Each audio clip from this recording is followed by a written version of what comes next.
ജീവിതത്തിൽ വരുത്തണം.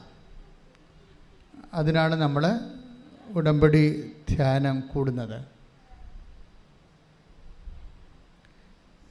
അതാണ് സാധാരണ സുവിശേഷ വേലയും സുവിശേഷ ശുശ്രൂഷയും ഉടമ്പടി ശുശ്രൂഷയും തമ്മിലുള്ള ഒരു വ്യത്യാസം, ഇത് നമ്മൾ ആപ്ലിക്കേറ്റ് ചെയ്യാനുള്ളതാണ്.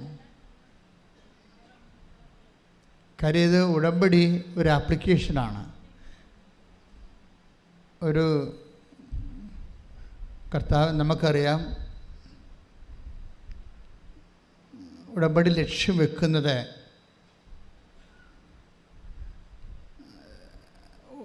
ഓർഡിനറി ഗ്രേസ് അല്ല. ഉടമ്പടി ലക്ഷ്യം വെക്കുന്നത് അവൻ്റെ നാമത്തിൽ വിശ്വസിക്കുന്നവർക്കെല്ലാം കൃപയ്ക്ക് മേൽ കൃപ, ഗ്രേസ് അപ്പോൺ ഗ്രേസ്. ഇപ്പം എപ്പോഴും നമുക്കറിയാമല്ലോ, ഇപ്പോൾ ഒരു ഷൂട്ട് ചെയ്യുന്നവർ തന്നെ അത് ഗണ്ണൊക്കെ എടുത്തിട്ട് അവർ ആ യഥാർത്ഥ ടാർഗറ്റിൻ്റെ മുകളിലേക്കാണ് അല്പം ഉയർത്തിയാണ് സാധാരണ ഷൂട്ട് ചെയ്യണത്. എന്തുകൊണ്ടാണ്? ഭൂമിയുടെ ആകർഷണം ഉള്ളത് കാരണം. ഇത് നേരെ ഷൂട്ട് ചെയ്താൽ ഭൂമി ആകർഷിച്ച് ആ ബുള്ളറ്റ് താത്തിക്കളയും. അപ്പോൾ ലക്ഷ്യം കൊള്ളത്തില്ല. അതുകൊണ്ടാണ് വെടിവെക്കുന്നവർ ഉയരമുള്ള ഒരു ടാർഗറ്റിൽ വെടിവെക്കുമ്പോൾ ഉയർത്തി വെക്കുക. അതുപോലെ നമ്മൾ ഉടമ്പടിയിൽ ഉയർന്ന നിങ്ങൾക്ക് ചിലപ്പോൾ ആവശ്യമുള്ളത് ഒരു വസ്തു വിൽപ്പന, അല്ലെങ്കിൽ വിവാഹം നടക്കുന്നതോ, അല്ലെങ്കിൽ ജോലി കിട്ടുന്നതോ, അങ്ങനെ എന്തെങ്കിലും സാധാരണ ഒരു ജീവിതം ആവശ്യമായിരിക്കും. പക്ഷെ മക്കൾ ചെയ്യേണ്ടത് ആ ഒരു ആവശ്യത്തിന് ഉള്ള ഒരു മിനിമം എനർജി ഇതിനകത്ത് ഇൻവെസ്റ്റ് ചെയ്താൽ മതി എന്നുള്ള രീതിയിലാണെങ്കിൽ ഇത് ഉടമ്പടി കൊണ്ട് ഉദ്ദേശിക്കുന്ന മുഴുവൻ അനുഗ്രഹങ്ങൾ നമുക്ക് കിട്ടത്തില്ല. ഇപ്പോൾ ചിലർ പറയും റാങ്കിന് വേണ്ടി പഠിക്കുമ്പോഴാണ് ചിലപ്പോഴും അവർക്ക് ഡിസ്റ്റിങ്ഷൻ കിട്ടണത്. അതുപോലെയുള്ളൊരു വിഷയമാണിത്. നിങ്ങൾ ഉടമ്പടി റാങ്കിന് തന്നെ ടാർഗറ്റ് ചെയ്യണം. ഇതിൽ നിന്ന് മാക്സിമം അത് നിങ്ങൾ എന്താ ചെയ്യണമെന്ന് വെച്ച് കഴിഞ്ഞാൽ, വലിയ കാര്യങ്ങൾ അതിൻ്റെ സ്ട്രക്ചറെല്ലാം കറക്റ്റ് ചെയ്ത് വെച്ചും, പിന്നെ അതിൻ്റെ നിക്ഷേപം വലിയ കാര്യങ്ങളാണെങ്കിൽ ഉടമ്പടി നമുക്കറിയാമല്ലോ, 3.5 മണിക്കൂർ എടുത്ത് പഠിച്ചിട്ടാണ് ആൾക്കാർ ഉടമ്പടി ചെയ്യണത്. പിന്നീട് ഉടമ്പടി പുതുക്കാൻ വരുമ്പോഴും അതുപോലെ പഠനങ്ങളുണ്ട്. അതിനിടയിൽ എല്ലാ ദിവസവും വചന വായനയും സാക്ഷ്യം കേൾക്കുകയും സാക്ഷ്യത്തിൻ്റെ വിശദീകരണം കേൾക്കുകയും വചനത്തിൻ്റെ ധ്യാനം കൂടുകയും ചെയ്യുന്ന ഒരു നിരന്തര സാക്ഷരത നടക്കുന്നുണ്ട്. ഈ സാക്ഷരത എല്ലാം നമുക്കറിയാം. അതായത് ഇന്നലെ ഒരു സാറ് മഞ്ജൂഷ്, ഇന്നലത്തെ ഏറ്റവും നല്ല സാക്ഷി അദ്ദേഹത്തിൻ്റെ ആണ് മഞ്ജൂഷ്. അതായത് മഞ്ജൂഷ് ഫിലിപ്പ് കാഞ്ഞിരപ്പള്ളി, ഒരു അധ്യാപകനാണ്. എന്നെ ശരിക്കും പറഞ്ഞാൽ ആ സാക്ഷ്യം ഞെട്ടിച്ച് കളഞ്ഞ്. അദ്ദേഹം പറഞ്ഞത്, എൻ്റെ സാക്ഷ്യം നിങ്ങൾ കേൾക്കേണ്ടത് ഒരു ഭൗതികമായ പെർസ്പെക്റ്റീവിലല്ലെന്ന് ആദ്യമേ പുള്ളി അഡ്വാൻസ് പറയും. എൻ്റെ സാക്ഷ്യം നിങ്ങൾ കേൾക്കേണ്ടത് ഒരു ഭൗതികമായ ഒരു വിഷയത്തിന് ദൈവം എനിക്ക് തന്ന അടയാളങ്ങൾ പറയാനല്ല ഞാനിവിടെ നിൽക്കുന്നത്. ഞാൻ ഈ ഉടമ്പടിയിലൂടെ എങ്ങനെയാണ് നിത്യതയിലേക്ക് ലിഫ്റ്റ് ചെയ്യപ്പെട്ടതെന്ന് പറയാനാണ്. അപ്പോൾ അദ്ദേഹം ഉടമ്പടി ലക്ഷ്യം വെച്ചിരിക്കുന്നത് നിത്യതയാണ്. എപ്പോഴും നമ്മൾ ശ്രദ്ധിക്കേണ്ട ഒരു വിഷയം, നിത്യത എല്ലാവരും ലക്ഷ്യം വെക്കേണ്ട വിഷയമാണ്. ഞാൻ ഇങ്ങനെ ഒരു ശുശ്രൂഷയിലേക്ക് വരണതിന് മുമ്പ് എനിക്ക് കുറച്ച് ക്ലാരിറ്റി കിട്ടിയായിരുന്നു സെമിനാരി ജീവിതത്തിൽ. ഇന്ന് നമ്മുടെ ആസ്ട്രേലിയൻ ബിഷപ്പായിരുന്ന ബെൽമോളിലെ ബിഷപ്പില്ലേ, നമ്മുടെ ബോസ്കോ പിതാവാണ് എന്നെ ക്രിസ്റ്റോളജി പഠിപ്പിച്ചത്, ക്രിസ്തു വിജ്ഞാനീയം. അപ്പോൾ അദ്ദേഹത്തിൻ്റെ ക്ലാസ് വളരെ വ്യക്തതയുള്ള ക്ലാസ്സാണ്. അപ്പോൾ അന്ന് ഞാൻ മറക്കാതെ പഠിച്ചൊരു സാധനമാണ് സാഖേച്ചേസു. ഇംഗ്ലീഷല്ല, ജർമ്മനാണ്. അപ്പോൾ അദ്ദേഹം ജർമ്മനിൽ ഡോക്ടറേറ്റ് ഉള്ള ആളാണ്, ജർമ്മൻ തിയോളജിയിൽ. അപ്പോൾ സാഖേജേസു എന്ന് പറയുമ്പോൾ അപ്പോൾ ഞാൻ എൻ്റെ മനസ്സിന് അന്ന് തന്നെ ഈശോ ഹോണ്ട് ചെയ്ത ഒരു സംഭവമാണ് സാഖേജേസു. എന്നുവെച്ചാൽ അർത്ഥം the cost of Jesus, cost of Jesus, അതായത് യേശുവിൻ്റെ കാരണം. എന്നുവെച്ചാൽ അർത്ഥം എന്താണ്? The cost for which Jesus died. എനിക്ക് അവിടെ വെച്ചാണ് ശരിക്കും ഒരു എൻട്രൻസ് കിട്ടിയത് കർത്താവിലേക്ക്. അതായത് എന്താണ് നമ്മുടെ വിശ്വാസത്തിൻ്റെ അടിയൊഴുക്ക്, എന്താണ്, എങ്ങനെയാണ് വിശ്വാസം ഫയറാക്കണത്, നമ്മൾ എങ്ങനെയാണ് വിശ്വസിക്കണത്, ക്രിസ്തു ആരാണ്. അത് ക്രിസ്തു വിജ്ഞാനിയും പഠിച്ചപ്പോഴാണ് ദ സാഖേജേസുവിൻ്റെ പൊരുൾ, the cost for which Jesus died. കർത്താവ് എന്തിനു വേണ്ടി മരിച്ചു, എന്തിനു വേണ്ടി ജീവിച്ചു, എന്തിനു വേണ്ടി ജനിച്ചു, എന്തിനു വേണ്ടി ജീവിച്ചു, എന്തിനു വേണ്ടി മരിച്ചു, എന്തിനു വേണ്ടി ഉയർത്തെഴുന്നേറ്റു. ഇതെല്ലാം പിന്നീട് എൻ്റെ പ്രാർത്ഥനയും അന്വേഷണവുമായി. അങ്ങനെയാണ് നമ്മളിവിടം വരെ എത്തിയത്. അതാത് കാലങ്ങളിൽ എൻ്റെ അന്വേഷണങ്ങൾക്ക് കൃത്യമായ വഴി ചോറ് തന്ന് അമ്മ എൻ്റെ കൂടെ ദൈവം നിർത്തിയിരുന്നു. എൻ്റെ യാത്രയ്ക്ക്, ഈ ആധ്യാത്മിക യാത്രയ്ക്കുള്ള വഴിച്ചോറ് തന്നുകൊണ്ട് അമ്മ കൂടെ, നമുക്കുള്ള ചോറുമായിട്ട് അമ്മ ഇങ്ങനെ ഈശോ നമ്മുടെ കൂടെ നിൽക്കുകയാണ്. നിങ്ങൾ സത്യസന്ധമായിട്ട് ദൈവത്തെ അന്വേഷിക്കണം ഈ ഉടമ്പടിയിലൂടെ. കാര്യം നമ്മുടെ ഹൈൽറ്റേഴ്സ്, അല്ലെങ്കിൽ നമ്മുടെ വസ്തുവിൽപ്പന, അല്ലെങ്കിൽ വിവാഹം, അല്ലെങ്കിൽ മക്കൾ ഇല്ലാത്തൊരു മക്കൾ ജനിക്കുക, ഇങ്ങനെ ഉള്ള കാര്യങ്ങൾ ഇതിൻ്റെ സൈഡ് ഇഫക്ട്സ് ആയിട്ട് നടക്കുന്ന മഹാകാര്യങ്ങൾ തന്നെയാണ്. ഇതിന് ഡൗട്ടൊന്നുമില്ല. പക്ഷേ നിങ്ങൾ ഇതിനേക്കാൾ വലിയ കാര്യങ്ങളാണ് ദൈവം നമ്മൾക്ക് തരാൻ ആഗ്രഹിക്കണത്. അതാണ് വിഷയം. അത് കണ്ണ് കണ്ടിട്ടില്ലെന്നാണ് പറയണത്. ഇതൊന്നും അല്ല ദൈവം തരാൻ ആഗ്രഹിക്കണത്. ഉടമ്പടിയിൽ കിട്ടിയിട്ടില്ലെങ്കിൽ വേറെ ഒരെണ്ണത്തിലും കിട്ടാൻ സാധ്യതയില്ല. കാര്യം നിങ്ങളിതൊരു ബൈലാറ്ററൽ എഗ്രിമെൻ്റ് അല്ലേ, ദൈവമായിട്ടൊരു ഉഭയകക്ഷിയായിട്ടുള്ള ഒരു ബന്ധമല്ലേ. ഈ ബന്ധത്തിലല്ലേ നമ്മൾ എന്തുമാത്രം ഇൻവെസ്റ്റ് ചെയ്യണത്. അപ്പം അതുകൊണ്ട് ഉടമ്പടിയേക്കാൾ മഹത്തായ ഒരു ബന്ധം ദൈവമായിട്ട് സാധിക്കത്തില്ല. ഇപ്പം കാത്തലിക്സ് കുർബാന സ്വീകരിക്കണ പോലും അത് ഉടമ്പടിയുടെ ഭാഗമായിട്ടാണ്. ആ ഉടമ്പടിയുടെ ഭാഗമായിട്ട് വരണത്, അതിൻ്റെ നിയോഗം എന്ന് പറയണത് നിത്യതയാണ്. നിത്യതയെക്കുറിച്ച് കാഴ്ചപ്പാടില്ലാത്ത കത്തോലിക്കൻ കുർബാന സ്വീകരിച്ച ഒരു കഥയുമില്ല. നിങ്ങൾ കുർബാന സ്വീകരിച്ചതിന് ശേഷം അവിടെ പോയി കുത്തിയിരുന്ന് മകളുടെ PR കിട്ടണമെന്ന് പറഞ്ഞുകൊണ്ട് കർത്താവിനോട് പുറത്തോട്ടിരിക്കുകയല്ലേ. That is not sense. നിങ്ങളുടെ മകൾക്ക് PR കിട്ടാൻ വേണ്ടിയല്ല അവൻ ക്രൂശിക്കപ്പെട്ടത്. അവൻ ക്രൂശിക്കപ്പെട്ടത് എൻ്റെയും നിൻ്റെയും വരപ്രസാദം നഷ്ടപ്പെട്ടു പോയപ്പോൾ ആ മനുഷ്യപ്രകൃതിക്ക് വന്നുപെട്ടു പോയ വരപ്രസാദത്തിൻ്റെ നഷ്ടത്തെ അവൻ പീഡാനുഭവത്തിലൂടെ അവർ പരിഹാരം ചെയ്തുകൊണ്ട് അവൻ്റെ പീഡാനുഭവത്തിൽ ദൈവം പ്രസാദിച്ചപ്പോഴാണ് കൃപയുണ്ടായിരിക്കുന്നത്. കൈയിട്ടിച്ച് കർത്താവ്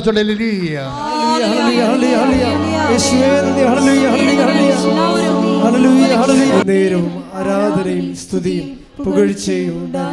അപ്പോൾ ഇവൻ്റെ ഈശോയുടെ ഈ പീഡാനുഭവവും കുരിശു മരണവും അത് എന്ത് ആന്തരിക മനോഭാവത്തോടെയാണ് ഈശോ ചെയ്തതെന്നുള്ളതാണ് രക്ഷയുടെ അടിയൊഴുക്കെന്ന് പറയണത്. രക്ഷാകര പദ്ധതിക്ക് അടിയൊഴുക്കുണ്ട്. അതായത് മേലൊഴുക്കമുണ്ട്, താഴെക്കൂടി ഒരു പ്രവാഹമുണ്ട്. ഈശോ ഈ പീഡനങ്ങളെല്ലാം ഏറ്റപ്പോൾ അവനതൊരു കാഷ്വലായിട്ട്, ഇപ്പം ഗവൺമെൻറ് ഉദ്യോഗസ്ഥൻ അല്ലെങ്കിൽ അധ്യാപകർ കുട്ടികളെ പഠിപ്പിക്കുന്നു. അപ്പോൾ അവർക്കൊരു തൊഴിലായിട്ട് അത് പഠിപ്പിക്കാൻ പറ്റും. ഒരു അച്ഛൻ പണിയാണെങ്കിൽ ഒരു തൊഴിലായിട്ട് ചെയ്യാൻ പറ്റും. ഞങ്ങൾക്കൊക്കെ ആൾക്കാർ വരുന്നു, അവരെ കുമ്പസാരിപ്പിക്കുന്നു, ആൾക്കാർ മരിക്കുന്നു, അവരെ അടക്കുന്നു, ആൾക്കാർ കല്യാണം കഴിപ്പിക്കാൻ പറയുമ്പോൾ ഞങ്ങൾ കല്യാണം കഴിപ്പിച്ച് കൊടുക്കുന്നു. We can do it as A profession and A function. നമുക്കത് ചെയ്യാൻ പറ്റും. അതിന് കുഴപ്പമില്ല. പക്ഷെ അതാണ് ഒഴുക്കെന്ന് പറയുന്നത്. ഇതിൻ്റെ അടിയൊഴുക്കുണ്ട്. ക്രിസ്തു ഇത് ചെയ്തപ്പോൾ ക്രിസ്തുവിൻ്റെ ഉള്ളിലുണ്ടായിരുന്ന മനോവികാരം എന്താണ്? അപ്പായോടുള്ള പൊരിഞ്ഞ സ്നേഹത്തിലാണ് ഇതെല്ലാം ചെയ്തിരിക്കുന്നത്. ശ്രദ്ധിക്കട്ടെ. അപ്പം ഇത് എപ്പോഴും വരണത് ഇപ്പം കൃപയുടെ ഉറവിടം എന്താണ്? ഇപ്പം ഞാൻ കൃപയുടെ അടിയൊഴുക്കെന്ന് പറഞ്ഞില്ലേ, ഉടമ്പടിയുടെ അടിയൊഴുക്ക് അറിയണമെങ്കിൽ കൃപയുടെ ഉറവ അറിയണം. ഉറവ എന്താ? ഉറവയെന്ന് പറയണത് അപ്പായുടെ പ്രസാദമാണ്, ദൈവത്തിൻ്റെ പ്രസാദം. നിങ്ങളീ പത്രമൊക്കെ കൊണ്ട് നടന്ന് കൊടുക്കണമെന്ന് പറഞ്ഞില്ലേ, അത് ചിലപ്പോൾ 0 പ്രസാദത്തിന് കൊടുക്കാൻ പറ്റും, ചിലപ്പോൾ 100 പത്രമോ അല്ലെങ്കിൽ 20 പത്രമൊക്കെ വാങ്ങിച്ച് കൊടുക്കും. അത് നിങ്ങൾക്കൊരു തൊഴിൽ പോയാൽ നിങ്ങൾക്കൊരു സാധാരണ ഇവിടുന്ന് ഏൽപ്പിച്ച് വിട്ട് ഒരു ഉത്തരവാദിത്വം നിർവഹിക്കുന്നു എന്നും പറഞ്ഞ് നിങ്ങൾക്ക് ചെയ്യാൻ പറ്റും. ഉടമ്പടി ഫയർ ആകത്തില്ല. ഇതിന് കറസ്പോണ്ടിങ് ആയിട്ടുള്ളൊരു വികാരമുണ്ട് ഇത് കൊടുക്കുമ്പോൾ. ഇപ്പം ഈ മഞ്ജൂഷ് ഫിലിപ്പ് സാക്ഷ്യം പറഞ്ഞത് എന്താ? ഞാൻ ഉടമ്പടി എടുത്തപ്പോൾ ഞാൻ 2 കാര്യം ചെയ്തു. എന്താണ്? എന്നോട് 1 കെട്ട് പത്രം വാങ്ങിക്കാനല്ലേ പറഞ്ഞത്, ഞാൻ 16 കെട്ട് പത്രം വാങ്ങിച്ചു.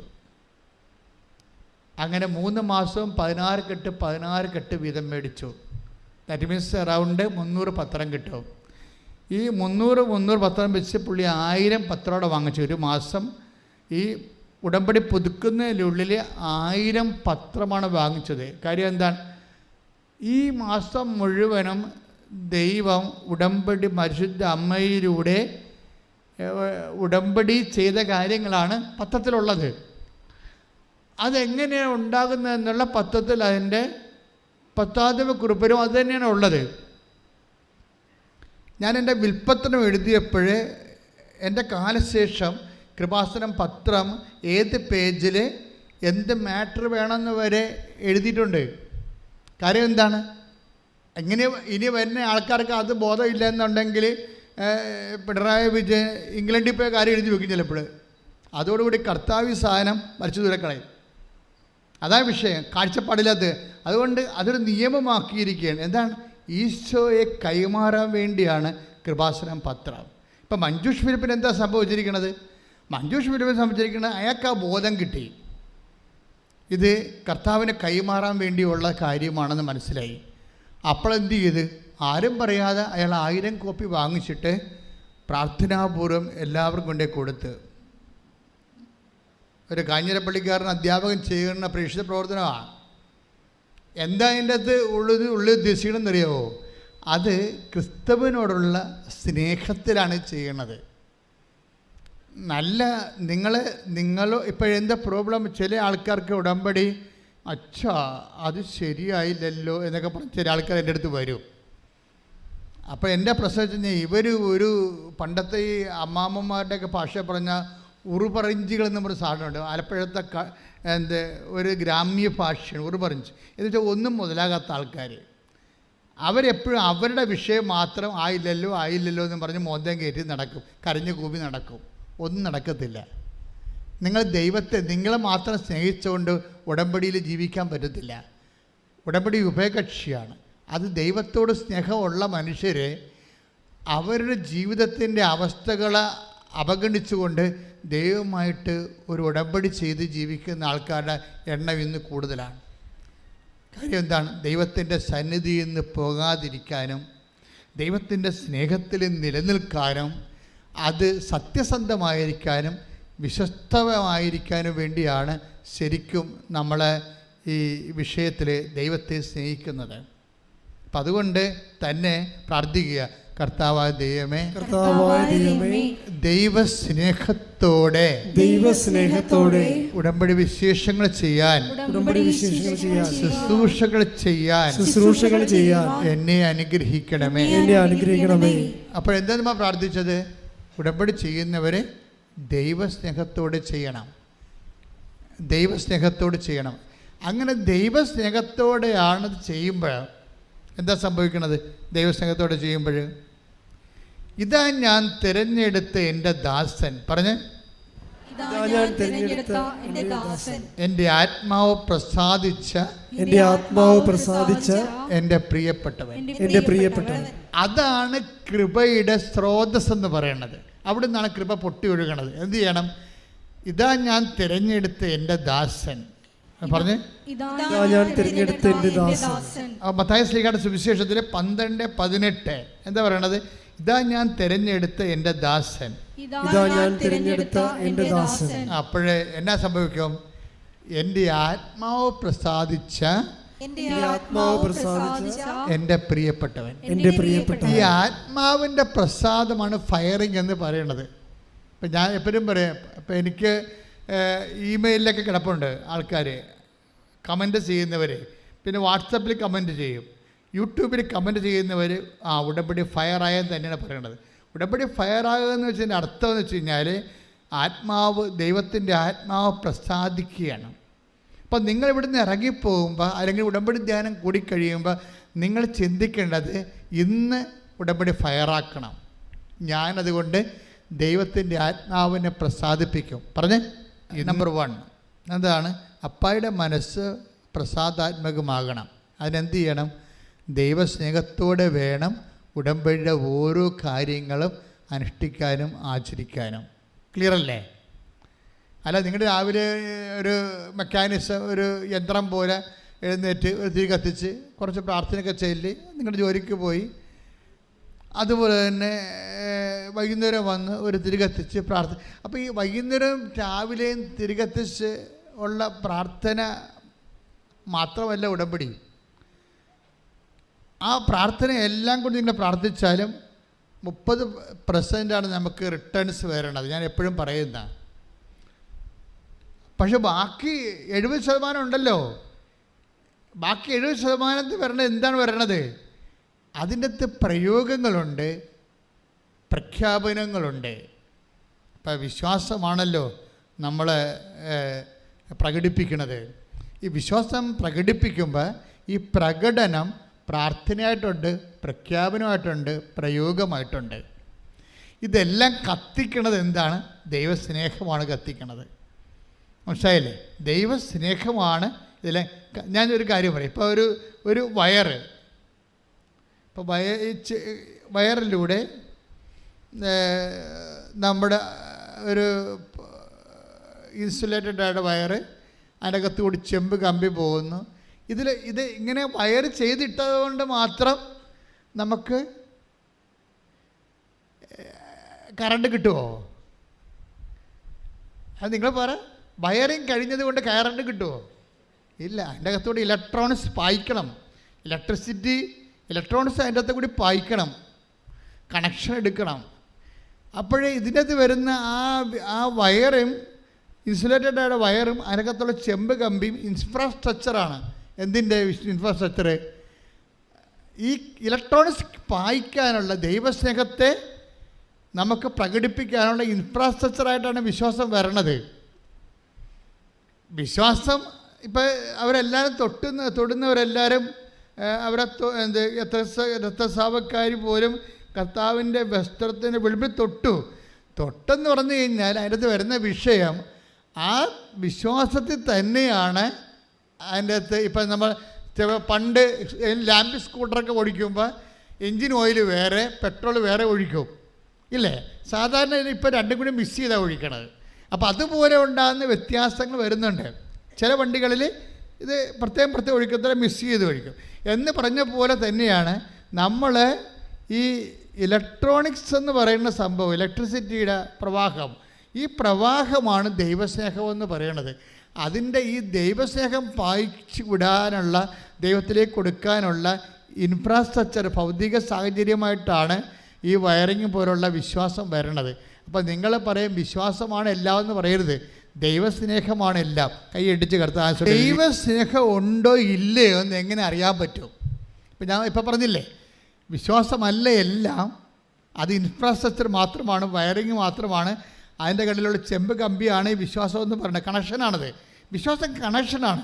പക്ഷെ വയറിങ് ചെയ്തിട്ടത് കൊണ്ട് ആർക്കും കറണ്ട് കിട്ടത്തില്ല. കറണ്ട് വേറെ വിഷയമാണ്. ഈ വിശ്വാസമുള്ള ആൾക്കാർക്ക് ദൈവസ്നേഹം ഉണ്ടാകണം. നിങ്ങളുടെ വിശ്വാസത്തിന് എന്തുകൊണ്ടാണ് പവർ ചെയ്യാത്തതിൻ്റെ കാരണം വിശ്വാസമുണ്ട്, ദൈവസ്നേഹം ഇല്ല. മനസ്സിലായില്ലേ? ദൈവസ്നേഹം ഉണ്ടെങ്കിൽ എന്തു ചെയ്യും? കർത്താവ് പറഞ്ഞു, take the word of God, എന്നെ സ്നേഹിക്കുന്നവൻ എൻ്റെ കൽപ്പന പാലിക്കും. ശ്രദ്ധിക്കട്ടെ, ഹല്ലേലൂയ ഹല്ലേലൂയ ഹല്ലേലൂയ ഹല്ലേലൂയ യേശുവേ നന്ദി, ഹല്ലേലൂയ ഹല്ലേലൂയ ഹല്ലേലൂയ ഹല്ലേലൂയ ഹല്ലേലൂയ ഹല്ലേലൂയ ഹല്ലേലൂയ യേശുവേ സ്തുതി, ഹല്ലേലൂയ. 14:15 നിങ്ങൾ എന്നെ സ്നേഹിക്കുന്നുവെങ്കിൽ എൻ്റെ കൽപ്പന പാലിക്കും. ഞാൻ പിതാവിനോട് അപേക്ഷിക്കുകയും എന്നേക്കും നിങ്ങളോട് കൂടെ ആയിരിക്കുവാൻ മറ്റൊരു സഹായകനെ അവിടുന്ന് നിങ്ങൾക്ക് തരുകയും ചെയ്യും. Praise the Lord. അതായത് ഒരു വ്യക്തിക്ക് ദൈവസ്നേഹം ഉണ്ടോയെന്നറിയാൻ വേണ്ടി കുറേ ഇൻഡിക്കേറ്റർ ലാംപ്സ് ഉണ്ട്. ഒരാൾക്ക് ദൈവസ്നേഹം ഉണ്ടോ ഇല്ലേ? പനിയുണ്ടോ എന്ന് അറിയാൻ വേണ്ടി എന്താ ഉള്ളത്? തെർമോമീറ്റർ അല്ലേ? കക്ഷത്തെ വായിലെ കുത്തി കയറ്റി വെച്ചിട്ട് നഴ്സുമാരിങ്ങനെ നോക്കിക്കൊണ്ട് നിൽക്കും. അതുപോലെ തന്നെ നമുക്ക് ദൈവസ്നേഹം ഉണ്ടോ ഇല്ലെന്ന് അറിയാൻ വേണ്ടി കുറേ ഇൻഡിക്കേറ്റർ ഉണ്ട്. എന്താ ഇപ്പോൾ കൃപാസനം മാതാവിൻ്റെ ഇൻഡിക്കേറ്റർ നമുക്കുണ്ടായിരുന്നു. ഞങ്ങളൊരു വീട്ടിൽ ചെന്നപ്പോൾ എവിടെയാണെന്ന് സണ്ണിയുടെ വീട്ടിലാണ് ചെന്നപ്പോൾ അവിടെ കൃപാസനം മാതാവിൻ്റെ സന്ധ്യയ്ക്ക് ഒരു ചെറിയൊരു ചതുരത്തിൽ മാതാവ് ഇങ്ങനെ തെളിഞ്ഞ് നിൽക്കണം. അപ്പോൾ ഒരു പ്ലഗ്ഗാണ്, ആരോ കൊണ്ടുവന്ന് കൊടുത്താണ് ഇവിടെ. ഇപ്പം തീർന്നെന്ന് തോന്നണം. ഇങ്ങനെ കിട്ടി കഴിഞ്ഞാൽ രാത്രി മാതാവ് ഇരുട്ടത്ത് തെളിഞ്ഞ് നിൽക്കും. എന്നുവെച്ചാൽ അതിൻ്റെ കറണ്ട് ഉണ്ടെന്ന് അറിയാനുള്ള ഇൻഡിക്കേറ്ററാണത്. ഇൻഡിക്കേറ്റർ ഇതുപോലെ ഒരു വ്യക്തിക്ക് ദൈവസ്നേഹം ഉണ്ടോ ഇല്ലേ എന്നറിയാൻ വേണ്ടി ഇൻഡിക്കേറ്ററുണ്ട്. എന്താ ഇൻഡിക്കേറ്റർ? എൻ്റെ അകത്തുള്ള സൂചന ഈ ആൾക്ക് ദൈവസ്നേഹമുണ്ട്. എന്താ സൂചന? ഒന്നാമത്തെ സൂചന, ഇയാൾക്ക് നിത്യതയെക്കുറിച്ചുള്ള ആർഡൻ്റായിട്ടുള്ള ചിന്തകളുണ്ടാവും. അതാണ് ഏറ്റവും കാര്യം. വെച്ചാൽ ദൈവത്തെ സ്നേഹിക്കുന്നവൻ ടെമ്പററി ആയിട്ടല്ല സ്നേഹിക്കണത്. ആണോ? അല്ല. നിങ്ങളിപ്പോൾ നമ്മുടെ എല്ലാ റിലേഷൻസും ടെമ്പററിയാണ്. മക്കളോടുള്ള റിലേഷൻ എന്താ? ടെമ്പററിയാണ്. അമ്മ മരിക്കുമ്പോൾ മക്കൾ കമന്ന് വീണ് നിലവിളിക്കുന്നു, കുറച്ച് കഴിയുമ്പോൾ അടക്കുന്നു, പിന്നെ ഒരു കൊല്ലം കുഴിക്കാൻ പോയി പ്രാർത്ഥിക്കുന്നു, ചിലപ്പോൾ ഒത്താലായി, ഇല്ലെങ്കിൽ പിന്നെ ഇല്ല. ആ ചാപ്റ്റർ ക്ലോസ്. ടെമ്പററി റിലേഷനേ ഉള്ളൂ. അമ്മയാണെന്ന് പറഞ്ഞാൽ മകളാണെന്ന് പറഞ്ഞാൽ റിലേഷൻ ടെമ്പററിയാണ് കേട്ടോ. ഇത് ഏതാണ്ട് ഭയങ്കര നിത്യ റിലേഷനാണെന്ന് പറഞ്ഞാണ് നിങ്ങൾ ഇൻവെസ്റ്റ് ചെയ്തിരിക്കണത്. അവിടെയല്ലേ കുഴപ്പം വന്നിരിക്കണേ. ദൈവത്തെക്കാൾ വലിയ റിലേഷനാണ് എൻ്റെ ഭർത്താവുമായിട്ട്. നിങ്ങളാണ് എൻ്റെ ദൈവം എന്നൊക്കെ പറയണവരില്ലേ? ഇങ്ങനെ ചുമ്മാ കറങ്ങി അടിച്ച് നടക്കുന്ന കാലത്തൊക്കെ എന്തെല്ലാം പൊട്ടത്തരമാണ് മനുഷ്യൻ പറഞ്ഞിരിക്കണത്. ഇതിനെല്ലാം നിങ്ങൾ കണക്ക് കൊടുക്കേണ്ടി വരും. കാരണം ദൈവത്തിൻ്റെ സ്ഥാനത്ത് ആരെ വെച്ചാലും പണി കിട്ടാൻ സാധ്യതയുണ്ട്. കാര്യം നിങ്ങളുടെ ദൈവം അതുപോലെയുള്ള നിങ്ങളുടെ ഭർത്താവിനെ പോലെയുള്ളൊരു സംഭവമാണെന്ന് പറഞ്ഞാൽ ദൈവത്തിനെ അപമാനിക്കണം ഇതിനേക്കാൾ വലിയ കാര്യമുണ്ടാകും. അപ്പോൾ ഭർത്താവിനെ കയറി ഭാര്യയെ കയറി ദേവി ദേവാന്നൊന്നും വിളിച്ചേക്കരുത്. അവരങ്ങനെയൊന്നും അല്ല. വേറെ ഉള്ളി മനുഷ്യർ കുറച്ച് കഴിയുമ്പോൾ ചത്തുപോകും. ചിലപ്പോൾ നിങ്ങൾക്ക് മുമ്പ് ചാകും, ചിലപ്പോൾ നിങ്ങൾ കഴിഞ്ഞിട്ടായിരിക്കും ചാകണത്. എന്നാൽ ചാപ്റ്റർ ക്ലോസ് ചെയ്യും കുറച്ച് കഴിയുമ്പോൾ. ആവശ്യമില്ലാത്ത ഞാൻ ഭാര്യ ഭർത്താക്കന്മാരോട് പോലും പറയാറുണ്ട്, അമിതമായിട്ടൊന്നും അങ്ങനെ സ്നേഹിക്കാൻ നിൽക്കേണ്ടെന്ന് പറയും. എന്താ കാര്യം? ഇപ്പം ഞങ്ങളെപ്പോലുള്ള അച്ഛന്മാരെന്താ ചെയ്യണത്?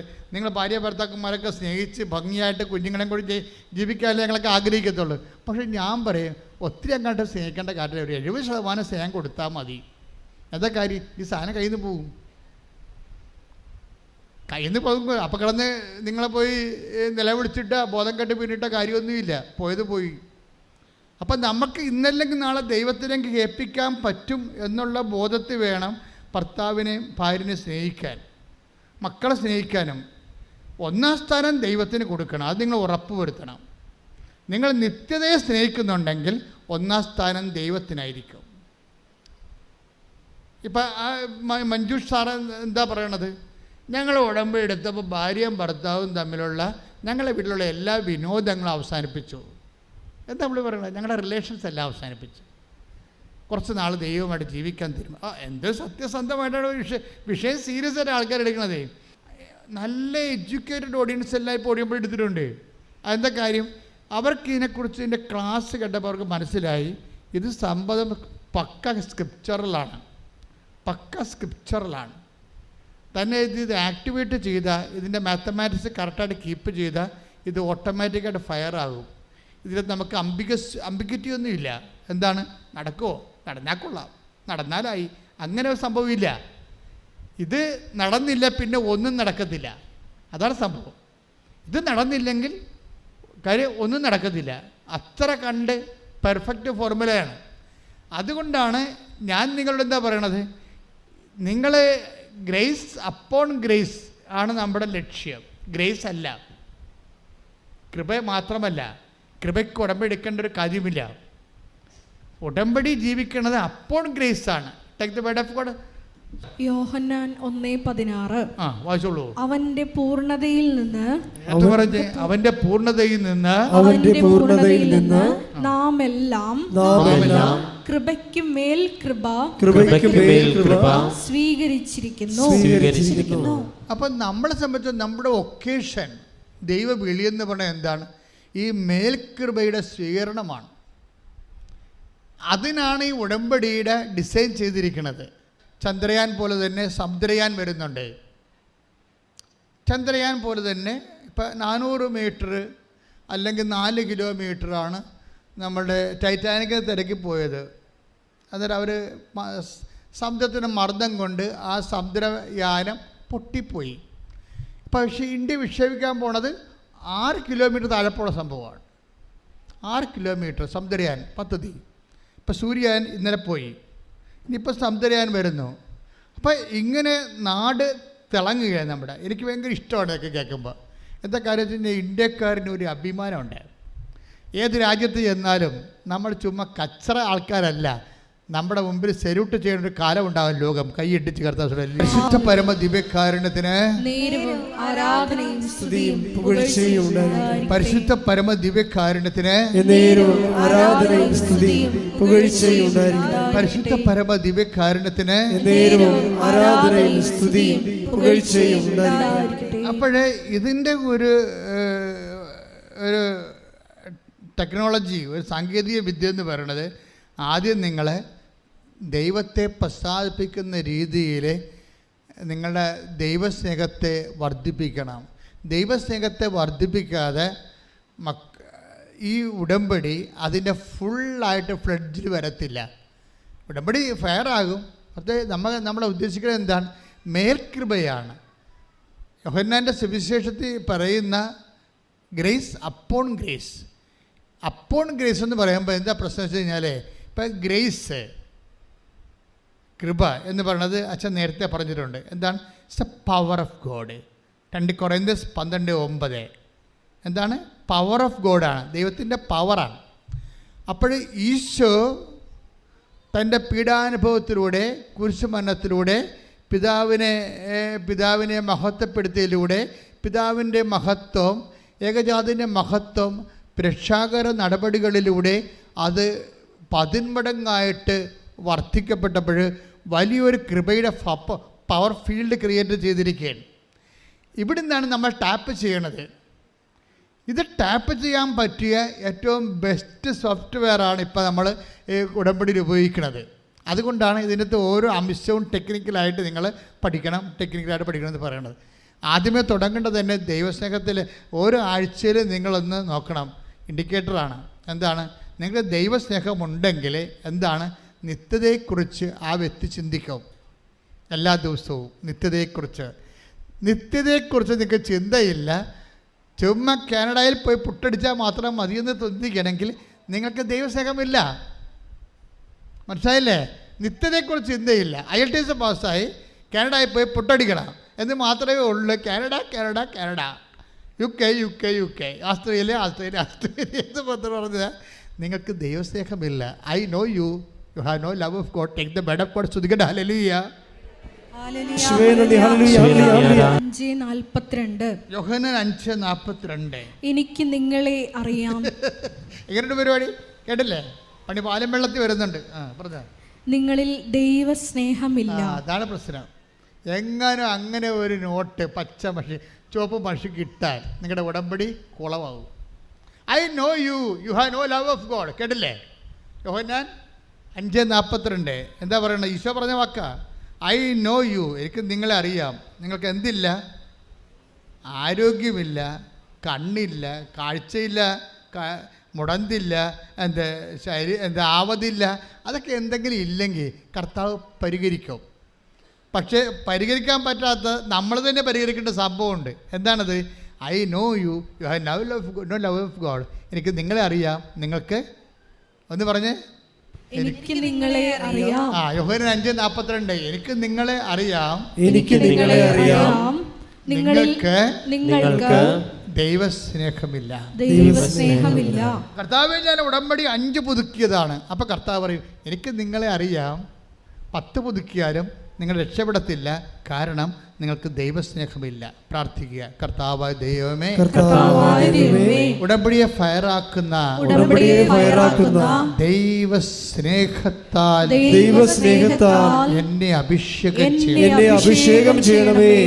മക്കളെ, ഒരു കാര്യം ഞാൻ പറയട്ടെ, നമ്മൾക്ക് ദൈവസ്നേഹം ഉണ്ടെങ്കിൽ that relation is not temporary. പ്രീഡിയോ കാര്യം എന്താണ്? ദൈവം നിത്യതയുടെ ആളാണ്. ദൈവസ്നേഹം ഉണ്ടെങ്കിൽ ആ ദൈവസ്നേഹമുള്ള വ്യക്തിക്ക് ദൈവത്തോടുള്ള സ്നേഹം ടെമ്പററി ആയിരിക്കത്തില്ല, താൽക്കാലികമല്ല. എന്താ കാര്യം? ദൈവം ഒരു തൽക്കാലൻ അല്ല. നമ്മളൊക്കെ തൽക്കാലന്മാരാ, ദൈവം തൽക്കാലനല്ല.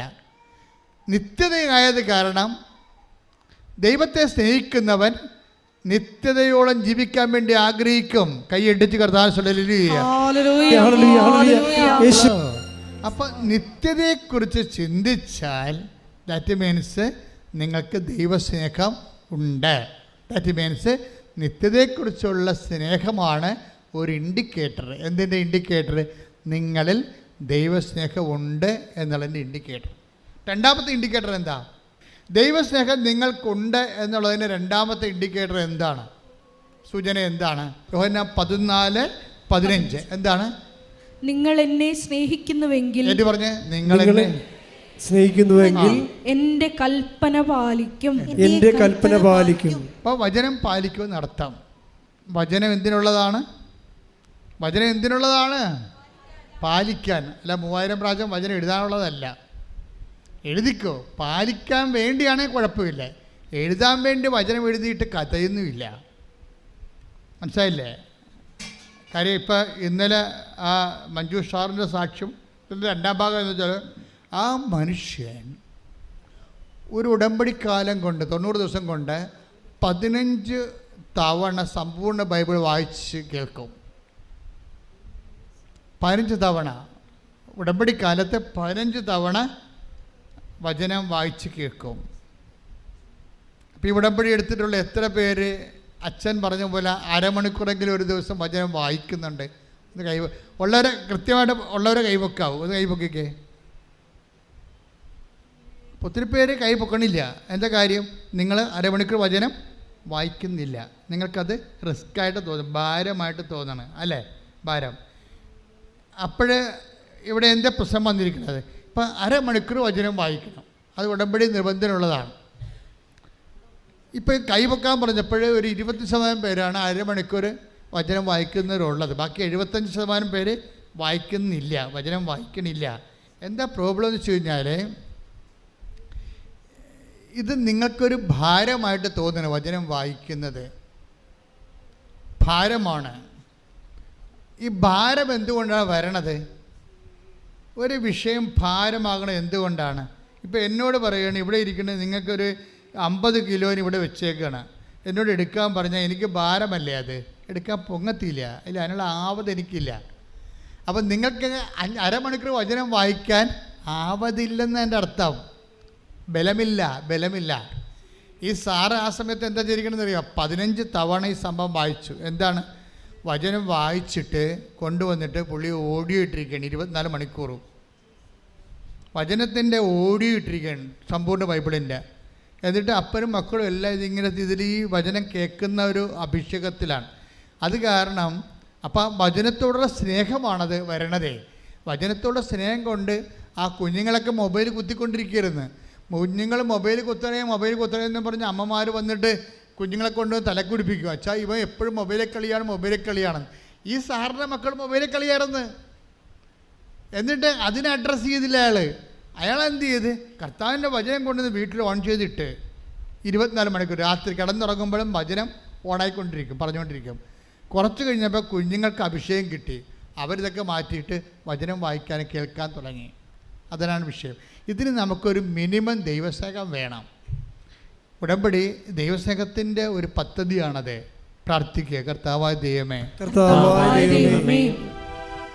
എൻ്റെ ഉടമ്പടി ഉത്തരവാദിത്തങ്ങൾ ദൈവസ്നേഹത്തോടെ നിറവേറ്റുവാൻ എനിക്ക് ആന്തരിക അഭിഷേകം തരണമേ. ശ്രദ്ധിക്കട്ടെ. അപ്പോൾ ദൈവസ്നേഹം നമ്മളിലുണ്ടോ എന്നുള്ളതിൻ്റെ ആദ്യത്തെ ഇൻഡിക്കേറ്റർ എന്താണ്? പറഞ്ഞു കേട്ടവർ പറഞ്ഞു. ദൈവസ്നേഹം നമുക്കുണ്ടോ എന്നുള്ളതിൻ്റെ ആദ്യത്തെ ഇൻഡിക്കേറ്റർ എന്താണ്? നിത്യതയെക്കുറിച്ച് നമ്മൾ ചിന്തിക്കുന്നു, ആലോചിക്കുന്നു, അല്ലേ? നിത്യതയ്ക്കുള്ള പ്രശ്നം എന്താ അറിയാമോ? നിത്യത എന്ന് പറഞ്ഞാൽ ഇവിടെ നമ്മുടെ ചില ടെമ്പറാലിറ്റീസ്, ചില ഭൗതികമായ ആനുകൂല്യങ്ങൾ, നമുക്ക് ന്യായമായിട്ട് അവകാശമായിട്ടുള്ള സംഭവങ്ങൾ തന്നില്ലെന്ന് വിചാരിച്ചോ? നിങ്ങൾ ദൈവസ്നേഹത്താൽ അത് ദൈവത്തിൻ്റെ നാമത്തിന്, കർത്താവിൻ്റെ തിരുമനസ്സിന് നിങ്ങൾ കാഴ്ചവെക്കുന്നു. ഇത് നമ്മൾക്ക് മാറിക്കിട്ടുന്ന സ്ഥലമാണ് നിത്യത. ഒക്കെ കുറഞ്ഞ മനസ്സായ ഇപ്പോൾ ഈ ഭൂമിയിൽ നിങ്ങൾക്ക് ന്യായമായ അവകാശമായുള്ള സംഭവങ്ങൾ നിങ്ങൾക്ക് തരേണ്ടതാണ്. കാരണം നിങ്ങളുടെ കൂട്ടുകാരെ കൊടുത്തിട്ടുണ്ട്, നിങ്ങളുടെ ബന്ധുക്കൾ കൊടുത്തിട്ടുണ്ട്, നിങ്ങളുടെ സഹപ്രവർത്തകർ കൊടുത്തിട്ടുണ്ട്, നിങ്ങൾക്ക് തന്നിട്ടില്ല. അപ്പം നിങ്ങളോർക്കും ചില മുണ്ണകൾ വിചാരിക്കും ദൈവം ഇല്ലെന്ന് വിചാരിക്കും. പക്ഷെ ബുദ്ധിയും ബോധവും ഉള്ളവർ, പരിശുദ്ധാത്മാവ് ഉള്ളവരെന്ന് പറഞ്ഞാലേ പരിശുദ്ധാത്മാവ് എങ്ങനെ ഉണ്ടാകണമെന്ന് അറിയണം ആദ്യം. ആ 14-15 വായിച്ചേ. നിങ്ങൾ എന്നെ സ്നേഹിക്കുന്നുവെങ്കിൽ പറഞ്ഞേ, നിങ്ങൾ എന്നെ സ്നേഹിക്കുന്നുവെങ്കിൽ എന്റെ കൽപ്പന പാലിക്കും. ഞാൻ പിതാവിനോട് അപേക്ഷിക്കുകയും എന്നേക്കും നിങ്ങളോട് കൂടെ ആയിരിക്കാൻ മറ്റൊരു സഹായകനെ അവിടുന്ന് നിങ്ങൾക്ക് തരികയും ചെയ്യും. ഇവിടെയാണ് പ്രശ്നം വന്നത്. കവനന്റും പരിശുദ്ധാത്മാവും തമ്മിലുള്ള ബന്ധം അതാണ്. എന്നെ സ്നേഹിക്കുന്നവൻ എന്ത് ചെയ്യണമെന്ന് പറഞ്ഞാൽ 14-15 എന്നെ സ്നേഹിക്കുന്നവൻ എൻ്റെ കൽപ്പന പാലിക്കും. അതാണ് ഉടമ്പടി. അവൻ പറയണ പോലെ ചെയ്യും. ഈ അവൻ പറയണ പോലെ ചെയ്യുമ്പോൾ നമുക്ക് എന്താ സംഭവിക്കണത്? ഞാൻ എൻ്റെ പിതാവിനോട് ചോദിക്കുകയും പറഞ്ഞേ, ഞാൻ എൻ്റെ പിതാവിനോട് ചോദിക്കുകയും നിത്യം നിങ്ങളോടുകൂടി ആയിരിക്കാൻ അവിടുന്ന് ഒരു മറ്റൊരു ആശ്വാസകനെ പരിശുദ്ധാത്മാവിനെ നൽകുകയും ചെയ്യും.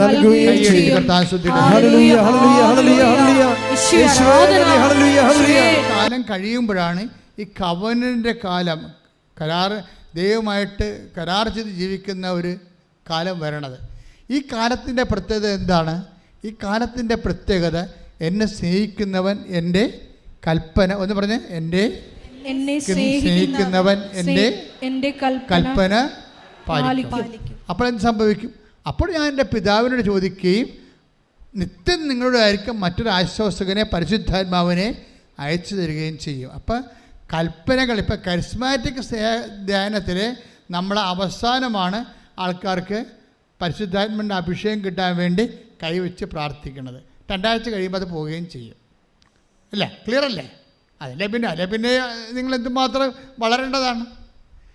കവനണ്ടിൽ ആ സാധനം പോകത്തില്ല. എന്താ കാര്യം? കവനണ്ടിൽ കവിവെപ്പ് പ്രാർത്ഥനയിലൂടെ അല്ല പരിശുദ്ധാത്മാവ് കിട്ടണത്. പിന്നെ അവൻ പറയണത് പോലെ ചെയ്യുന്നതിലൂടെ കൈയിടിച്ച് കർത്താവ്. അപ്പോൾ ഓരോ കാര്യങ്ങളും കർത്താവ് പറയണ പോലെ നിറവേറ്റുമ്പോഴേ നമുക്കെന്താ ലഭിക്കണത്? പരിശുദ്ധാത്മാവിനെ നൽകുന്നു. ഈ ഒരു ബോധം നമുക്കുണ്ടാകണം. നമ്മളുടെ ലക്ഷ്യം എന്താണ്? യോഹന്നാൻ 1:16 മേൽകൃപയാണ് ലക്ഷ്യം. അവൻ്റെ നാമത്തെ വിശ്വസിക്കുന്നവർക്കെല്ലാം കൃപയ്ക്ക് മേൽകൃപ. ഈ മേൽകൃപ എന്ന് പറഞ്ഞാൽ എന്താണ്? ആർജിത കൃപയാണ്. ഒരു വ്യക്തി ആർജിക്കുന്ന കൃപയാണ്. മനസ്സിലായില്ലേ? സാധാരണ നമുക്ക് പരിശുദ്ധാത്മാവ് കിട്ടുന്ന കൂദാശ വഴിയാണ് അടിസ്ഥാന കൃപ. അടിസ്ഥാന കൃപയിലൂടെ നമുക്ക് സാധാരണ കേവല കൃപ കിട്ടും. കൃപയ്ക്ക് മേൽകൃപ കിട്ടുന്നത് എന്താണ്? ആർജിത കൃപയാണ്. കവനൻ്റെ ലക്ഷ്യം വെക്കണത് എന്താണ്? അടിസ്ഥാന കൃപയല്ല.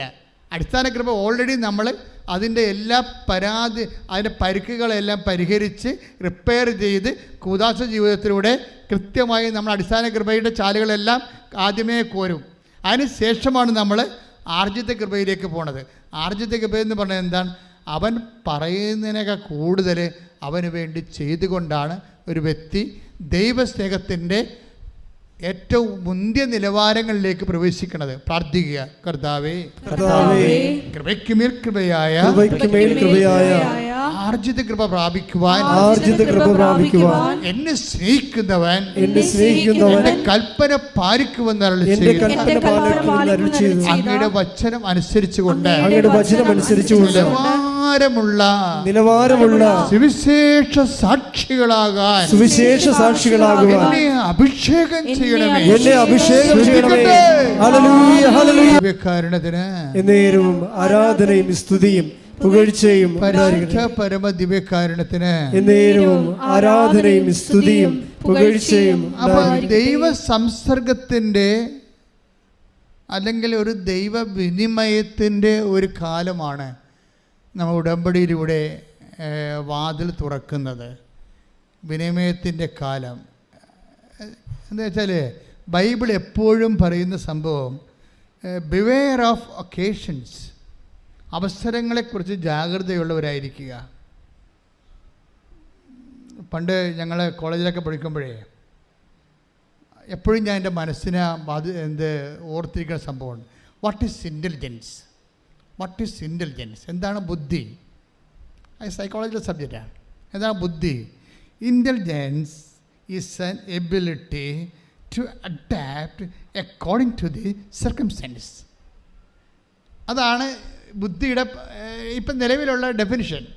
എന്താണ് ബുദ്ധി എന്ന് പറയണത്? It's an ability to adapt. ഒരു സാഹചര്യം വരുമ്പോൾ അതിനോട് ക്രിയാത്മകമായി പ്രതികരിക്കാനുള്ള ഒരു വ്യക്തിയുടെ കഴിവിനെ ബുദ്ധി എന്ന് പറയുന്നു. ഇത് തന്നെയാണ് ശരിക്കും പറഞ്ഞാൽ ഗ്രേസിൽ വരുന്ന വിഷയം. ഗ്രേസ് എന്ന് പറയുന്നത് കൃപ. നമ്മുടെ സബ്ജക്റ്റ് എന്താണ്? ഗ്രേസ് അപ്പോൺ ഗ്രേസ് ആണ്. കൃപയ്ക്ക് മേൽകൃപ. ഈ മേൽകൃപ ഉണ്ടാക്കുന്നത് ഞാൻ എപ്പോഴും പറയാറുണ്ട്, grace making is N intelligent business. അല്ലെങ്കിൽ ഫെയ്ത്ത് എന്ന് പറയുന്നത്, കൃപ ഉൽപ്പാദിപ്പിക്കുന്നത് ഒരു ബുദ്ധിപരമായ വിനിമയമാണ്.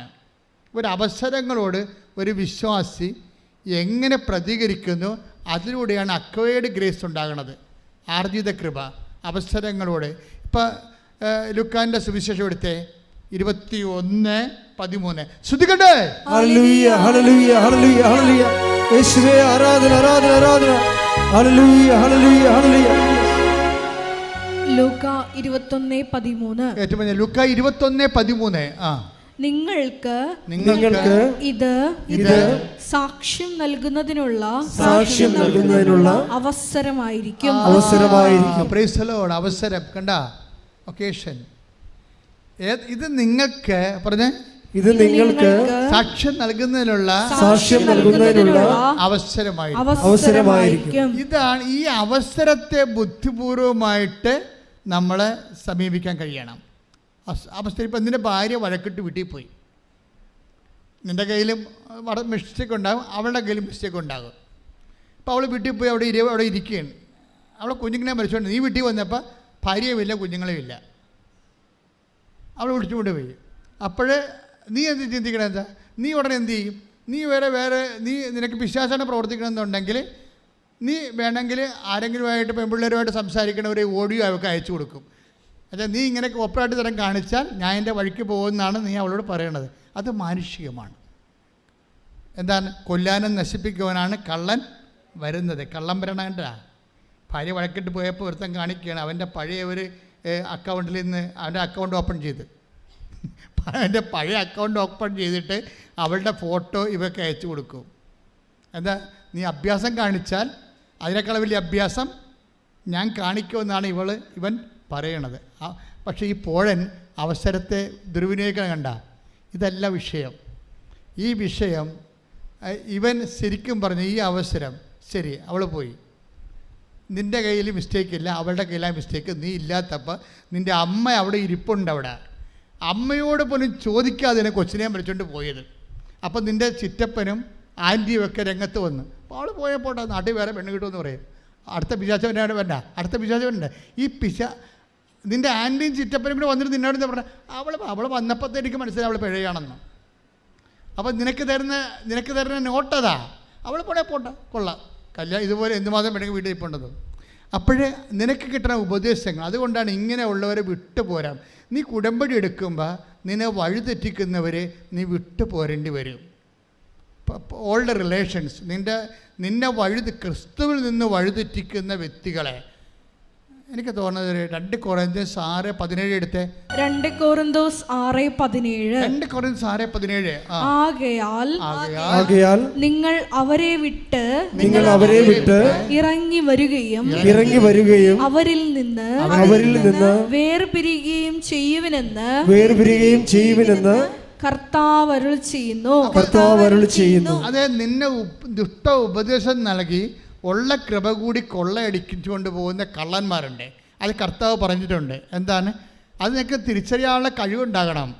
യോഹന്നാൻ 10:10 എടുത്ത് ശ്രദ്ധിക്കട്ടെ. ഹല്ലേലൂയ ഹല്ലേലൂയ ഹല്ലേലൂയ ഹല്ലേലൂയ യേശുവേ നന്ദി. ഹല്ലേലൂയ ഹല്ലേലൂയ. യോഹന്നാൻ 10:10 മോഷ്ടിക്കാനും കൊല്ലാനും നശിപ്പിക്കാനുമാണ് കള്ളൻ വരുന്നത്. ഇളയച്ചൻ വരുന്നത്, കൊച്ചാപ്പൻ വരുന്നത്, ചിറ്റമ്മ വരുന്നത്, ആൻറ്റി വരുന്നത്, മൊത്തം പോക്കാണെന്ന് പറഞ്ഞത്. നിങ്ങൾ അവരെ വിട്ട് പോരാൻ പറഞ്ഞിരിക്കുകയാണ്.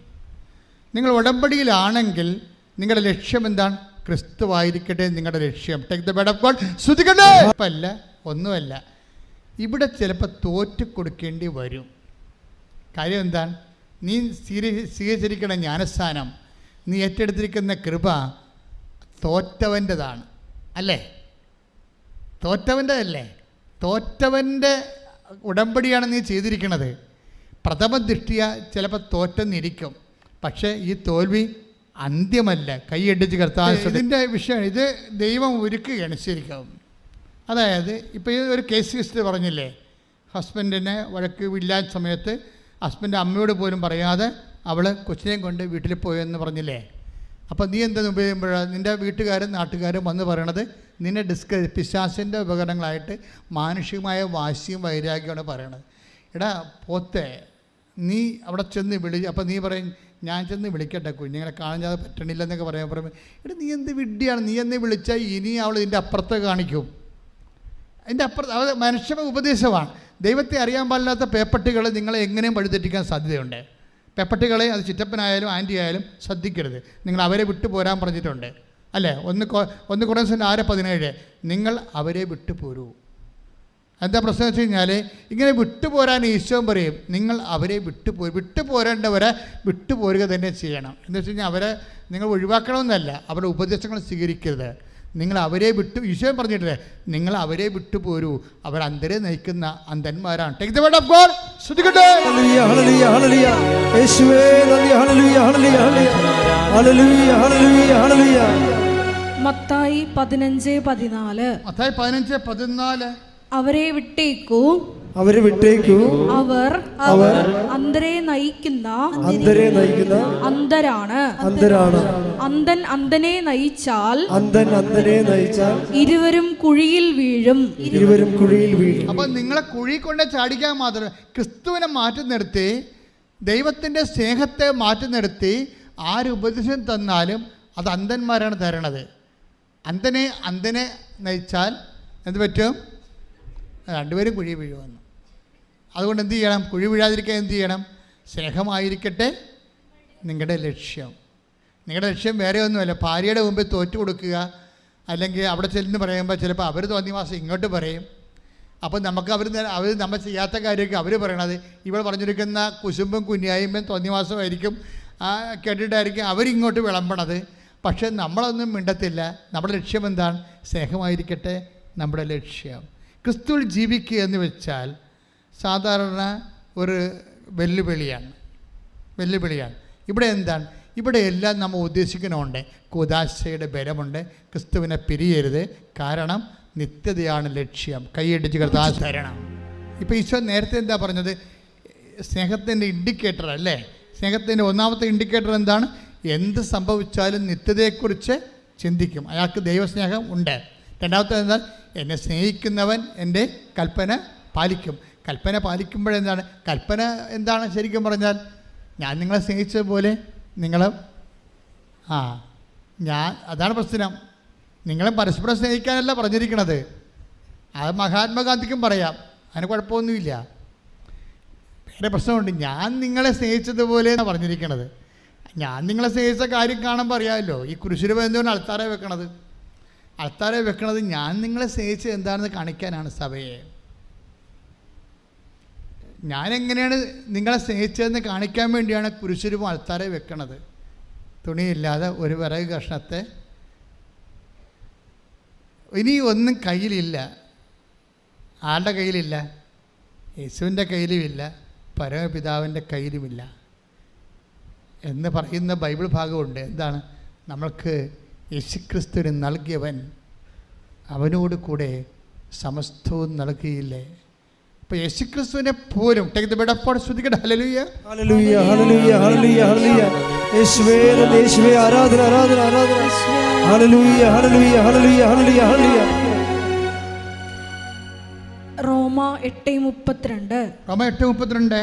സ്വപുത്രനെ പോലും ഒഴിവാക്കാതെ, സ്വപുത്രനെ പോലും ഒഴിവാക്കാതെ നമുക്കെല്ലാവർക്കും വേണ്ടി അവനെ ഏൽപ്പിച്ചു തന്നവൻ അവനോട് കൂടെ സമസ്തവും നമുക്ക് ദാനമായി നൽകാതിരിക്കുമോ? വല്ലാത്ത വൈബ്രന്റ് ആയിട്ടുള്ളൊരു വേർഡാണിത്. എന്താണ്? സ്വപുത്രനെ പോലും. ആ പോലും എന്നുള്ള വാക്കിനാണ് എക്സ്ട്രാ അനോയിൻറ്റിങ് ഉള്ളത്. എന്താണ്? സ്വപുത്രനെ പോലും, ക്രിസ്തുവിനെ പോലും നമുക്ക് വേണ്ടി. അപ്പോൾ എന്തുമാത്രം പരമപിതാവ് നമ്മളെ സ്നേഹിക്കുന്നത് മനസ്സിലായില്ലേ?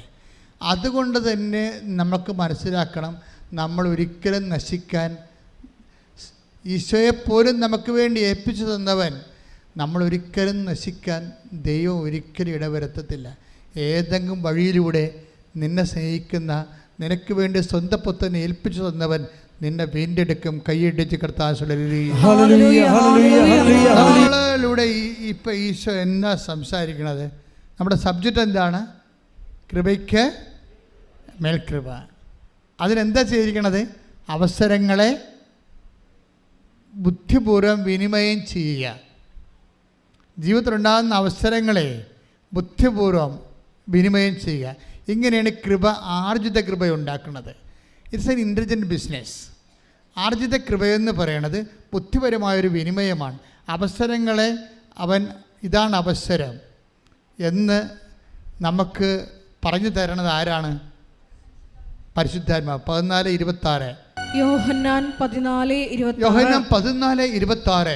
എന്നാൽ എന്റെ നാമത്തിൽ പിതാവ് അയക്കുന്ന സഹായകനായ പരിശുദ്ധാത്മാവ് എല്ലാ കാര്യങ്ങളും നിങ്ങളെ പഠിപ്പിക്കുകയും ഞാൻ നിങ്ങളോട് പറഞ്ഞിട്ടുള്ളതെല്ലാം നിങ്ങളെ അനുസ്മരിപ്പിക്കുകയും ചെയ്യും.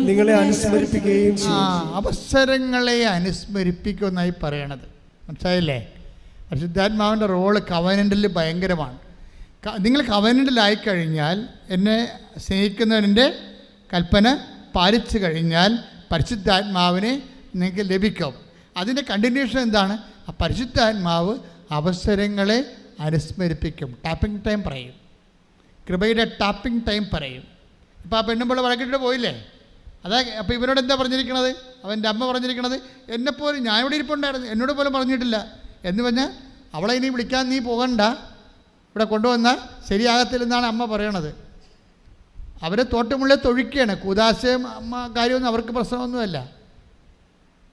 അവർ തോട്ടുമുള്ളിൽ തൊഴിക്കുകയാണ്. എങ്ങനെ ഈ സാധനത്തെ വിഘടിച്ചിട്ട് അവളെ വീട്ടിൽ നിർത്താമെന്നാണ് ഈ പണ്ടാരം ചിന്തിച്ചുകൊണ്ടിരിക്കുന്നത്. ഈ സാധനത്തിനൊക്കെ ഇവരമ്മയാണെങ്കിലും നിങ്ങൾക്ക് കേൾക്കാൻ ബാധ്യസ്ഥമില്ല. എന്നെക്കാളുപരി സ്വന്തം മാതാവിനെ പിതാവിനെ സ്നേഹിക്കുന്നവൻ ഐ ഡോണ്ട് വാണ്ട്, എനിക്ക് ആവശ്യമില്ലെന്ന് കൈയടിച്ച് കർത്താവ്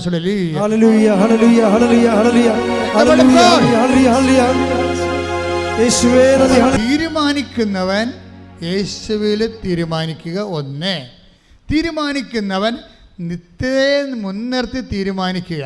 പ്രൈസ് ദി ലോർഡ്. ഈ നിത്യതയെ മുൻനിർത്തി തീരുമാനിക്കുന്ന കൊണ്ടാണ് ഇപ്പം ക്രിസ്തുവിൻ്റെ പല പ്രബോധനങ്ങളും സാധാരണ മനുഷ്യർക്ക് ഉൾക്കൊള്ളാൻ പറ്റത്തില്ല. എന്താ കാര്യം? ഈ ലോകത്തിന് വേണ്ടിയുള്ള പ്രബോധനങ്ങളല്ല. നിന്റെ വലത് കർണത്തടിക്കണവന് ഇടതുകരണം കാണിക്കാൻ പറയണില്ലേ? എന്തുകൊണ്ടാണ്? നീ അടിക്കണവന് തിരിച്ചടിച്ചു കഴിഞ്ഞാൽ പിന്നെ എന്തായി? നില ക്രോധമായി, വൈരാഗ്യമായി, നിൻ്റെ ആത്മാവിന് കറയായി, നിനക്ക് നിത്യത നഷ്ടമായി. നിത്യത നഷ്ടപ്പെടാതിരിക്കാൻ വേണ്ടി കർത്താവ് അവസാന നിമിഷം വരെ രക്തം ചിന്തറുണ്ട്.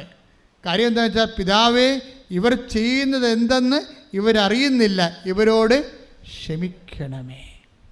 ഇവരോട് ക്ഷമിക്കണമെന്ന് പറയുമ്പോൾ അതിൻ്റെ അർത്ഥം എന്താണ്? ക്ഷമ ഇത്രയും വരെ ആകാം. ശ്രദ്ധിക്കട്ടെ. ഹല്ലേലൂയ. അതുകൊണ്ടാണ് വചനം, പ്രത്യേകിച്ച് വചനം കഠിനമാണെന്ന് കണ്ടാൽ ഓർക്കുക, അത് ഈ ലോകത്തിന് വേണ്ടിയുള്ള വചനമല്ല. സിമ്പിളായിട്ടുള്ള വചനമാണ് ഈ ലോകത്തിന് വേണ്ടിയുള്ളത്. ഇപ്പം ദിവ്യകൃപാനെക്കുറിച്ചുള്ള വചനം കഠിനമാണ്. എന്താ കാര്യം? ദിവ്യകൃപാന നിത്യതയുടെ ഭക്ഷണമാണ്. കൈയടിച്ച് ശ്രദ്ധിക്കട്ടെ.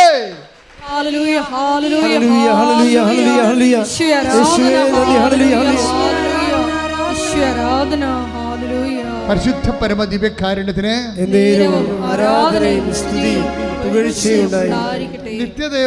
നിത്യതയെക്കുറിച്ചാണ് ഞാൻ നിങ്ങളോട് പറയുന്നത്.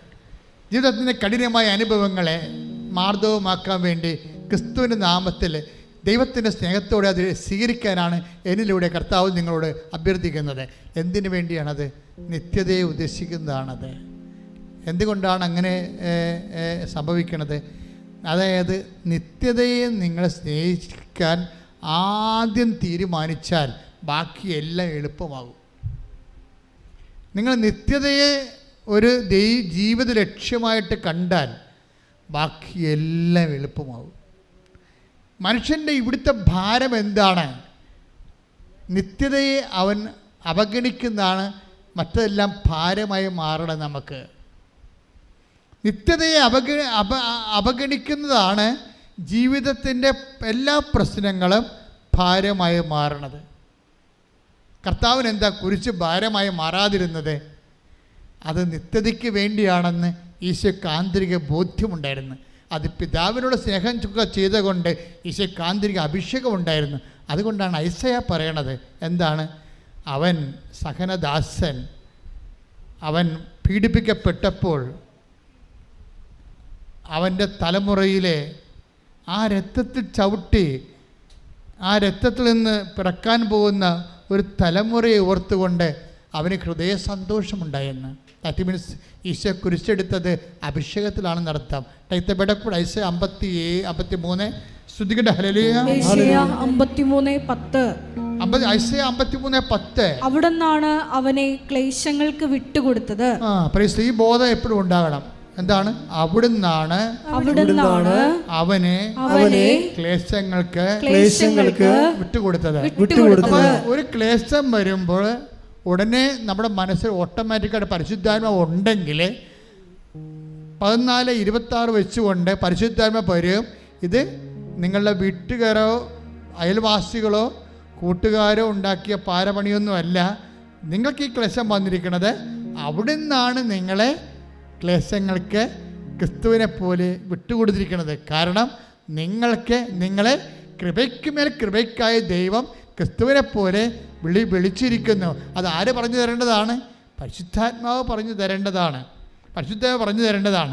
ഈ പരിശുദ്ധാത്മാവിൻ്റെ വോൾട്ടേജ് ഷോർട്ടായി വരുമ്പോഴാണ് ഇതെല്ലാം ഭാരമായിട്ട് പിടിക്കണം നമ്മളെ എല്ലാം. നമ്മൾ പറയാം അവിടുന്നല്ല, ഇത് അവൾ കാണിച്ചതാണ്, ഇവർ കാണിച്ചതാണ്, ഓഫീസിൽ കാണിച്ചതാണ്, പാർട്ടിക്കാർ ചെയ്തതാണ്. ഇങ്ങനെ കുറേ നമ്മൾ എന്തുകൊണ്ടാണ്, അതായത് നമ്മുടെ എല്ലാ ഭാരങ്ങൾക്കും ഉത്തരവാദി മാപ്പ് സാക്ഷികളെയും നിങ്ങൾ അന്വേഷിക്കണമെങ്കിൽ ഓർക്കുക, ആ മാപ്പ് സാക്ഷികൾ ആ പ്രേസങ്ങളെല്ലാം ക്രിസ്തുവിൻ്റെ അക്കൗണ്ടിലേക്ക് ക്യാരി ഓവർ ചെയ്ത് കഴിഞ്ഞാൽ വിഷയം അവിടെ വെച്ച് തീരുകയാണ്. നിങ്ങൾക്ക് ലഭിക്കണ എന്താണ്? നിത്യതയും ക്രിസ്തുവിനെയും. കൈയടിച്ച് കർത്താവ്